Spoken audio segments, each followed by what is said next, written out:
ಚಂದ್ರಚಾಮರಚಾರವೇ ತ್ರೈಲೋಕ್ಯನಗರಾರಂಭ ಮೂಲಸ್ತಂಭಾಯ ಸಂಭವೆ. ಪ್ರಾರಂಭದಲ್ಲಿ ಇಲ್ಲಿಗೆ ಆಗಮಿಸಬೇಕಾಗಿದ್ದಂತಹ ಶ್ರೀರಂಗಮಠದ ಪರಮ ಪೂಜ್ಯರನ್ನ ಮೊದಲು ಅವರಿಗೆ ವಂದಿಸಿ ಸಮಾರಂಭದ ದಿವ್ಯ ಸಾನ್ನಿಧ್ಯ ವಹಿಸಿದಂತಹ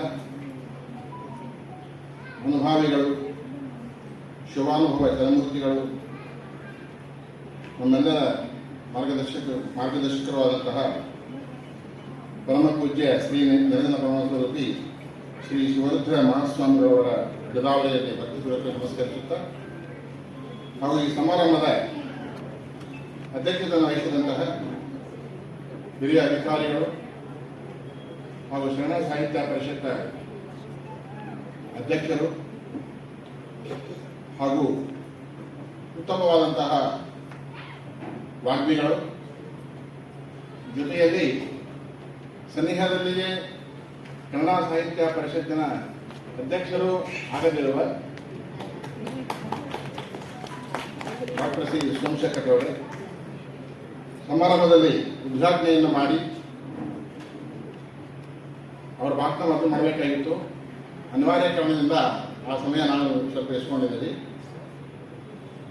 ಕದಲಿಯ ವೇದಿಕೆಯನ್ನು ಸ್ಥಾಪನೆಯನ್ನು ಮಾಡಿ ಶ್ರೀಶೈಲದವರೆಗೆ ಪಾದಯಾತ್ರೆಯನ್ನು ಮಾಡಿ ಅಕ್ಕಮಹಾದೇವಿಯ ಉಡುತಡೆಯಲ್ಲಿ ಉತ್ತಮವಾದಂತಹ ಸ್ಮಾರಕವನ್ನು ಮಾಡಿ ಆದರ್ಶವಾದಂತಹ ಬದುಕನ್ನು ಸಾಗಿಸಿದಂತಹ ಶ್ರೀಮತಿ ದಿಲಾದೇವಿ ಪ್ರಸಾದರವರೇ ಹಾಗೂ ಸಮಾರಂಭದಲ್ಲಿ ಬಸವ ಸಮಿತಿಯ ಸಂಸ್ಥಾಪಕ ಅಧ್ಯಕ್ಷರಾದಂತಹ ಜತ್ತಿಯವರ ಅವರ ಮಗನಾಗಿರ್ತಕ್ಕಂಥ ಅರವಿಂದ್ ಜತ್ತಿ ಅವರೇ ಹಾಗೂ ಸಮಾರಂಭದಲ್ಲಿ ಕೇಂದ್ರಬಿಂದುವಾದಂತಹ ಏನಿದ್ದರೂ ಸಾಕು, ನಿನ್ನ ನಾಮದ ಬರವಂತಿದ್ದರೆ ಸಾಕು ಅಂತ ಹೇಳ್ತಾರಲ್ಲ, ಹಾಗೆ ನಾಮ ಎನ್ನುವಂತಹ ಹೆಸರಿನ ಮಲ್ಲಿಕಾರ್ಜುನ ದಂಪತಿಗಳವರೇ ಹಾಗೂ ಸಮಾರಂಭಕ್ಕೆ ಅಭಿಮಾನದಿಂದ ಬಂದಂತಹ ಎಲ್ಲ ಅಭಿಮಾನ ವೃಂದದವರೇ ಮತ್ತು ಎಲ್ಲ ಗಣ್ಯ ವ್ಯಕ್ತಿಗಳೇ, ಹಿರಿಯರೇ, ನಿಮ್ಮೆಲ್ಲರ ಅಂತರಾತ್ಮಕ್ಕೆ ಶರಣು ಶರಣಾರ್ಥಿ. ನಾನು ಆಕಸ್ಮಿಕವಾಗಿ ಒಂದು ಮನೆ ಪೂಜೆ ಇದ್ದೆ. ನಮ್ಮ ಸೋಮಶೇಖರ್ ಅವರು ರಾತ್ರಿ 10:30 ಫೋನ್ ಮಾಡಿದ್ರು ಅಂತ ಕಾಣುತ್ತೆ. ನಾನು ಮತ್ತೆ ಯಾರೋ ಬಂದಿದ್ದು ಸಂದರ್ಶನ ಮುಗಿದು ಫೋನ್ ಮಾಡಬೇಕಾಗಲೇ 11:30 ಆಗಿತ್ತು. ಆ ಸಂದರ್ಭದಲ್ಲಿ ಫೋನ್ ಮಾಡಿದ್ರೆ ಡಿಸ್ಟರ್ಬ್ ಆಗುತ್ತೆ ಅಂತ ಹೇಳಿ ಮಾಡಲಿಕ್ಕೆ ಅವಕಾಶ ಆಗ್ತದೆ ರಾತ್ರಿ 11:30 ಹಾಗಾಗಿ ಬೆಳಗ್ಗೆ ಪೂಜೆ ಮನೆಯಲ್ಲಿ ಫೋನ್ ಬಂದಾಗ ತಕ್ಷಣ ಆಯಿತು, ನಾನು ಈ ಕಾರ್ಯಕ್ರಮ ಬಂದು ಹೋಗ್ತೀನಿ ಅಂತ ಅವರಿಗೆ ನಾನು ಹೇಳಿದೆ. ನಿಜವಾಗ್ಲೂ ಕೂಡ ಬರದೇ ಇದ್ದರೆ ಎಲ್ಲೋ ಒಂದು ಕಡೆಗಿಂತ ಗಣ್ಯ ವ್ಯಕ್ತಿಗಳನ್ನು, ಬಹುಮಾನ್ಯವಾದಂತಹ ವ್ಯಕ್ತಿಗಳನ್ನು ನಿಮ್ಮೆಲ್ಲರೂ ನೋಡಲಿಕ್ಕೆ ಅವಕಾಶ ಆಗ್ತಾ ಇರಲಿಲ್ಲ. ಅದೆಲ್ಲ ಸುಯೋಗ ಅಂತ ಹೇಳ್ತಾ ಇರ್ತಿಲ್ಲ, ಆಕಸ್ಮಿಕ ಬರುವಂತಹದ್ದು ಸುಯೋಗ ಅಂತ ಹೇಳ್ತಾರೆ. ಹಾಗಾಗಿ ಇಂತಹ ಸುಯೋಗದ ಒಂದು ಕಾರ್ಯಕ್ರಮದಲ್ಲಿ ನಾನು ಭಾಗವಹಿಸಿದ್ದೇನೆ ಎನ್ನುವಂತಹದ್ದನ್ನು ನಾನು ಭಾವಿಸ್ಕೊಳ್ತಾ, ನಿಜವಾಗ್ಲೂ ಕೂಡ ಮನುಷ್ಯ ಜೀವನದಲ್ಲಿ ಯಾವ ಹುದ್ದೆಗಳು ಬೇಕಾಗಿಲ್ಲ, ಏನೂ ಬೇಕಾಗಿಲ್ಲ. ಹೇಳ್ತಾರೆ, ಸೋಹಂ ಎಂದಿರಿಸದೆ ದಾಸೋಹಂ ಎಂದಿರಿಸೆಯ ಅನ್ನುವಂತಹ ಶರಣರ ನುಡಿಗಳಿದೆ. ಆ ಭಾವನೆಯನ್ನು ಇಟ್ಕೊಂಡು ನಮ್ಮ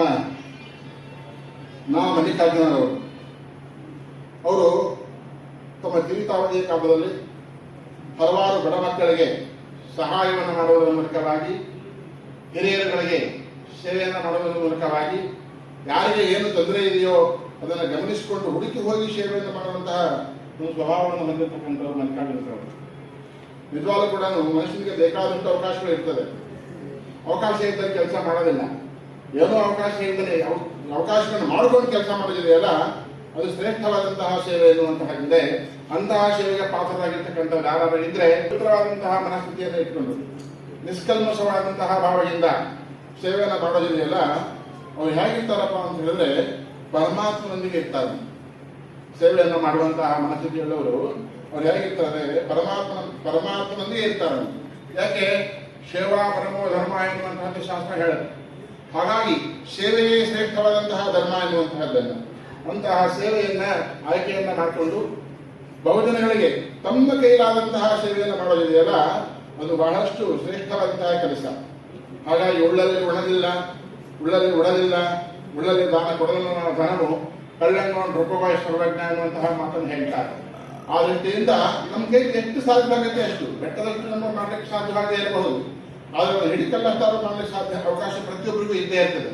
ಅಂತಹ ಅವಕಾಶವನ್ನು ಕಲ್ಪಿಸಿಕೊಂಡು ಸೇವೆ ಮಾಡುವಂತಹದ್ರಲ್ಲಿ ಬಹಳಷ್ಟು ಕಾಳಜಿಯನ್ನು ವಹಿಸಿ ಸಮಾಜಮುಖವಾಗಿ ತಮ್ಮ ಬದುಕನ್ನು ಸಾಗಿಸಿ ಈಗ 70 ವರ್ಷಗಳ ಕಾಲ ಅವರು ತಮ್ಮ ಜೀವನವನ್ನು ಸಾಗಿಸಿಕೊಂಡು ಬಂದಿದ್ದಾರೆ. ದಾಂಪತ್ಯದಲ್ಲಿ ಕಡಿಮೆ ಅಂದ್ರೆ ಒಂದು 40 ವರ್ಷ ಆಗಿರ್ಬೇಕು ನಮ್ಗೆ ಕಾಣುತ್ತೆ. 38 ವರ್ಷ ಸ್ವಲ್ಪ ಲೇಟ ಮುಂದೆ ಅವಾಗೆಲ್ಲ 20 ವರ್ಷಕ್ಕೆ ಮದುವೆ ಮಾಡ್ತಿದ್ದರು. ಹಾಗಾಗಿ ಅವರು 35 ವರ್ಷದಿಂದ ಅವರು ದಾಂಪತ್ಯ ಜೀವನವನ್ನ ಆಯ್ಕೆಯನ್ನ ಮಾಡಿಕೊಂಡು ಅದರಲ್ಲೂ ಕೂಡ ಪರಿಣತಿಯನ್ನು ಹೊಂದಿ ಬಹಳ ಚೆನ್ನಾಗಿ ಅವರು ಮುನ್ನುಡಿಯನ್ನು ಹೇಳುವಾಗ ಹೇಳಿದರು, ಎಲ್ಲಾ ಲೇಖನಕ್ಕಿಂತ ಮಗ ಮತ್ತು ಅವರ ಕುಟುಂಬ ಬರೆದಂತಹ ಲೇಖನಗಳು ಬಹಳ ಅತ್ಯಂತ ಹತ್ತಿರದಲ್ಲಿದೆ ಅನ್ನುವಂತಹ ಮಾತನ್ನು ಹೇಳಿದರು. ಎಷ್ಟೋ ಜನ ಕೇಳ್ತಿರ್ತಾರೆ ಮನೆಗೆ ಮಾರಿ, ಆದರೆ ಮನೆಯವರು ಒಪ್ಪದಿದೆಯಲ್ಲ, ಅವ್ರ ಮನೆಯನ್ನು ಕೂಡ ಸಂತೈಸಿದಾರಲ್ಲ, ಅದು ಬಹಳ ಅವ್ರ ಜಾಣ್ಮೆ ಎನ್ನುವಂತಹ ಮಾತನ್ನು ಹೇಳಕ್ಕೆ ಇಷ್ಟಪಡ್ತಾ ಇದ್ದೇನೆ. ಆ ರೀತಿಯಾದಂತಹ ಬದುಕನ್ನ ಕೈಗೂಡಿಸಿಕೊಂಡು ಮನೆ ಗೆದ್ದು ಮಾರು ಗೆಲ್ಲಬೇಕು ಅಂತ ಹೇಳ್ತಾರೆ.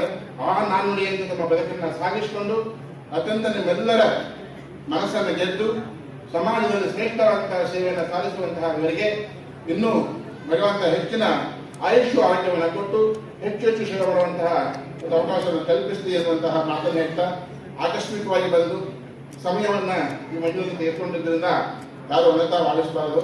ನನಗೆ ಇನ್ನೊಂದು ಕಾರ್ಯಕ್ರಮ ಇದೆ, ಹಾಗಾಗಿ ನಾನು ಪೂಜ್ಯ ಸ್ವಾಮೀಜಿಯವರ ಬರೋವರೆಗೆ ಇರ್ತೀನಿ ಅಂತ ಹೇಳಿದ್ವಿ. ಹಾಗಾಗಿ ಕಾರ್ಯಕ್ರಮ ಮುಂದೆ ಪ್ರಾರಂಭ ಆಗೋದು ಲೇಟ್ ಆಗಬಾರ್ದು ಅನ್ನುವಂತಹ ದೃಷ್ಟಿಯನ್ನು ಇಟ್ಕೊಂಡು ನಾನು ಈ ಕಾರ್ಯಕ್ರಮಕ್ಕೆ ಬಹಳಷ್ಟು ಇಲ್ಲಿ ಹತ್ತಿರದಲ್ಲೇ ಇದ್ದರಿಂದ ಬೇಗ ಈ ಕಾರ್ಯಕ್ರಮಕ್ಕೆ ಬಂದ್ವಿ. ಇನ್ನೊಂದು ಪೂಜಾ ಕಾರ್ಯಕ್ರಮ ಇದೆ, ದೀಕ್ಷಾ ಕಾರ್ಯಕ್ರಮ. ಹಾಗಾಗಿ ಅದಕ್ಕೆ ಅನಿವಾರ್ಯವಾಗಿ ಹೋಗಬೇಕಾಗಿದೆ. ಸಭೆ ಮಧ್ಯದಲ್ಲಿ ಹೋಗುವಂತಹ ಅಭ್ಯಾಸ ನಮಗೆ ತುಂಬಾ ಕಡಿಮೆ.